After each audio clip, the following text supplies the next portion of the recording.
Well, Jennifer, it's so great to have you here today. I'm really excited to dive into your book, How to Love Your Morning. This is something I would say has been easier. I guess I should say the morning routine has been easier to not necessarily master, but to make a priority ever since my kids are a little bit older. So I can't wait to hear more from you and how to make this more of a ritual in our lives. Quickly, before we get there, why don't you go ahead and introduce yourself to the listeners? Yeah, I'm Jennifer Dukesley. I'm an author and a speaker. I am an empty nester now. So my children have flown the nest. They're even now out of college. One is a full-time missionary in Indonesia, and the other is studying her for her master's at Yale Divinity School. We live on a farm, and we live in a county where pigs outnumber people by a significant margin. Wow. Okay. That's really cool. Wait, what state are you in? Iowa.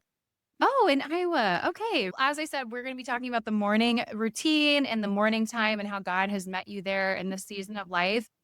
Before we get into your personal story, I'd love for you to share. As I was reading through your book, you had said that you had found over 200 mornings in the Bible and discovered something that blew your mind. I'll have you state that here for the listeners at the beginning. Yeah. So when I determined to write this book on mornings, which wasn't my idea, by the way, it was my daughter's idea.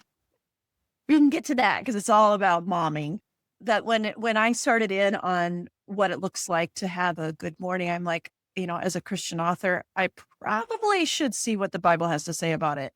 Turns out there are indeed over 200 mornings mentioned in scripture. Some of them are literal mornings where like really major events take place. Some of the most major events in biblical history take place in the backdrop of a morning. But I also there's these metaphorical mornings, and you may have heard verses like, weeping may last for the night, but joy comes in the morning, or his mercies are new every morning. This idea that good things start as the sun rises, that God brings hope and joy and peace at the start of each new day. So the thing that I discovered that kind of blew my mind is that God has a soft spot for mornings. Like God is a morning person, the original morning person. And because we were made in his image, that means that we are too. Like it does not matter what time we wake up. We're actually morning people. Yeah, no, you do make that bold statement and you say that everyone is a morning person, even those who think that they're not. So, can you share why you believe that to be true? Yeah, well, for sure it is because God is a morning person. And when we recognize that we carry his himself as the Holy Spirit inside of us, then we too are morning people. And you just kind of look over history and culture. And there's this kind of idea of everything will be better in the morning, right? I mean, we've heard that over and over. It's more than a comforting phrase. It's like this timeless truth, and it's across cultures, it's across Mhm. literature, it's across oral traditions. There's Mhm. just something really magnificent about a morning and its insistence on rising up over all of us. And so I really am trying to point out to people that even if you're an early bird, yeah, you might say I'm a morning person. But if you're a night owl, you are still a morning person because you were made to begin your day a certain way. And when we come into a day saying, well, I'm a non-morning person, then we're already kind of setting ourselves up for defeat. Like this day isn't going to be any good. But when you begin to believe that you're a morning person, it really matters because you're not just claiming a label. You are setting the trajectory for how you are going to live the rest of the day. It's a way of just stepping into the rhythm of creation and aligning your life to good things. So it's just kind of a state of mind, and it could really reframe things for how you can start your day with intentionality. Yes, absolutely. I also love how you call it a ritual instead of a routine. And we can get into the discipline side of maybe why we don't need to be so disciplined. But yeah, let's talk about how it can be a ritual in our day. Yeah. I think that we've all heard of routines. We've seen them there like billions of times on TikTok and Instagram. And a routine looks a certain way. And it also seems like really inaccessible to most of us because like my morning routines, Diane, they are not going to be on anybody's Pinterest mood board. Like I do not bounce out of bed like a Disney princess. My hair is like sticking up in seven different directions. And I'm pretty sure that God doesn't want to talk to me until I've had my morning coffee. So when I started to think about mornings as rituals, it automatically leveled the whole thing up. That it didn't involve like how it looks or what the aesthetic is. It it brought to mind something meaningful, something sacred. When I think about routines, they feel very performative. They feel very routine, and I am not motivated by things that feel routine, but I am motivated to wake up to something that feels sacred, a ritual that draws me into hope and joy, to something bigger than myself. Like I will even say, Diane, when I make my coffee at my Breville espresso machine, which I love, when that espresso shot is beginning to pour through and it takes a long time, I'm like, this is my coffee ritual. And it Mm, automatically takes just something ordinary and levels the whole thing up. It doesn't, again, look pretty or Instagrammable, but a way of speaking into the universe and over my life that these things matter. These little small actions of my day matter. yeah. I also have the Breville espresso machine, and it makes my mornings lovely each day. And yeah, I think that looking to these small rituals, they are little mercies, they are little bits of joy. And I don't know, I definitely cling to those things when I'm feeling overwhelmed, stressed out, sad. I really do. I know it's something as simple as getting up in the morning and having that moment and that time. Obviously, you're going to share a little bit more about how we can elevate that. But I'd love to go back to your story. You mentioned that your daughter had mentioned mornings, but also you found significance in a morning ritual while grieving your father. I'd love Yeah. to hear a little bit more about that if you're willing to share. Yeah. So my dad passed away a few years ago from congestive heart failure, and he was placed on hospice for many months, as is typical for people with heart disease. And during that time, mom and dad really wanted dad to stay at home. So that meant that us kids became not only dad's kids, but we became, his caregiver. We spent a lot of time over there. And right away in the morning, there were things that we had to do. There were social workers coming, there were nurses. He needed his med and his bodily cares and food. And meanwhile, I'm helping my elderly mother through various things. And it was hard. I mean, it was full of grief and, pre-grieving the loss of my father. And when I would come home, I was way behind on everything here because I was away from the kids. I was away from the home. But I learned a really important lesson during those months, and that is that I need my morning ritual, not only on my best days, but especially on my hardest days. Because you and I both know that when you have like habits in place or rituals in place, they offer like a predictability, they offer a stability. And I was like, I don't have to wake up with a smile on my face, but for my own well being and for the well being of people that I'm helping take care of, I Yeah. need to wake up with some kind of hope and some kind of ritual. Yeah, absolutely. I think that's so true. And yet, kind of something that I spoke to at the beginning was how I'm feeling as though I can enjoy my mornings a little bit better now. I don't have newborns that are keeping me up in the middle of the night to where I'm just dragging myself out of bed. But why would you suggest that it's worth making priority? Yeah. So I just want to say, like, during those hard times, first of all, things don't have to be like drawn out. Let's say you do have what's called a quiet time where you're reading the Bible or you're meditating or something like that. You can like kind of shrink things down if things are chaotic in your life. Like, that's okay. Just make it smaller. But for me, I had to have those things in place because it was a way of reminding me that each day with dad was a gift. It was a way of taking care of my body, which is a huge part of a morning routine. So I made sure that I ate right. I made sure that I hydrated. I made sure that I was doing something to bring peace and joy in my day. And so for me, that meant some kind of a quiet time, but it was actually pretty short. Let's be honest. It might have been like listening to worship music while I'm blow drying my hair or curling my hair. It might have been like making sure that I'm listening to a little snippet of a podcast while I go for a walk. Like taking care of body, mind, and soul is so important because when we're in those difficult situations, and a lot of women are in caregiver roles, sometimes both parents and children at the same time, like we tend to put ourselves on the back burner. But when you have a ritual in place, you've got the blocks. You can just shorten them up. You can just shrink them up. But if you have like these pieces in place, you're just going to start your day with predictability and stability. Absolutely.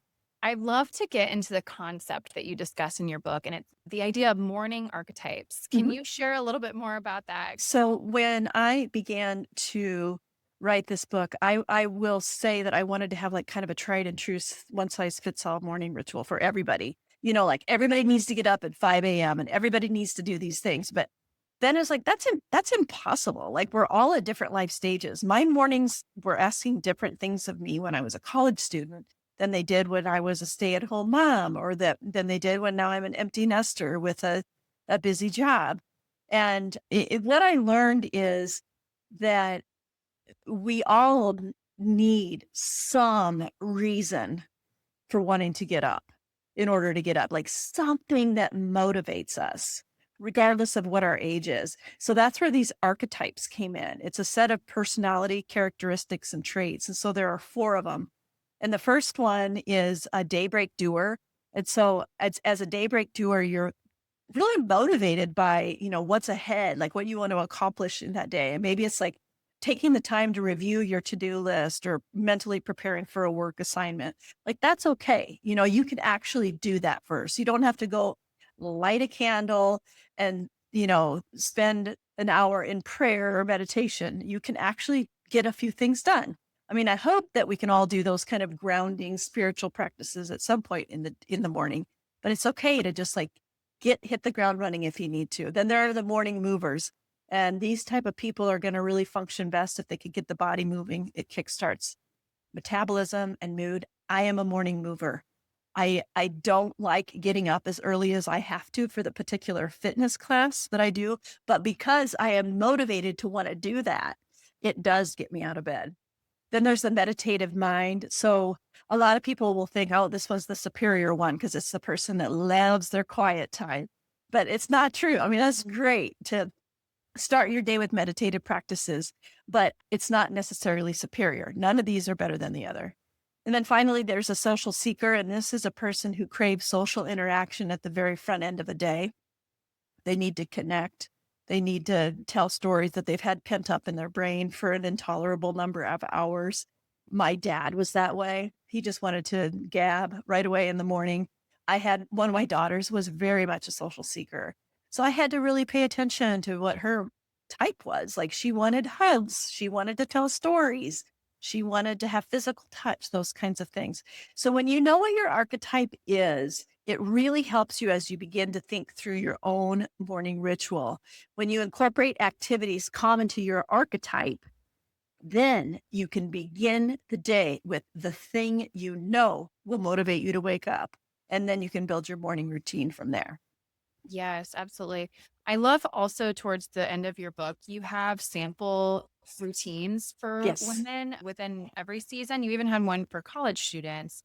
But this Yes. is really helpful and practical to look through and say, hey, it's already laid out here for me. I mean, I just feel like this book you packed a lot in here. That is, I think, what a lot of moms are looking for these practical, tangible things. It's already laid out for us. We don't have to put a lot of extra thought. It's like, boom, we can go to this. But also, you have people's feedback, just tips that you've woven in as well for the working moms, the empty nesters, retirees. This is just so, so good. You said your archetype is the moving one. Morning mover. Yeah.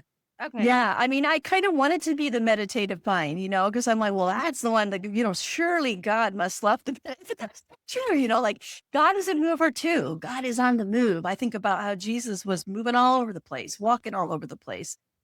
So whatever your type is, like lean into that and get your day started in that way. Like Diane, when you heard those four, was there one that you're like, oh, that's me?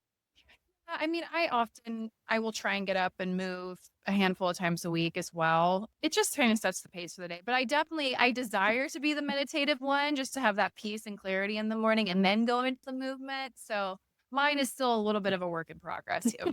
Yeah, I think it shifts too. I really do think it shifts. I find myself on my non-morning days really craving that meditative mind time. So, it can kind of shift a little bit. And I think the other thing that's really cool is that you can combine types. So let's say you're a morning mover, but you also are a meditative mind. I know many people who say every morning I go on my walk and that is my prayer time. That is when I'm listening to God or that I'm listening to worship music or something. So, or, listing your gratitudes. You can combine these in really creative ways.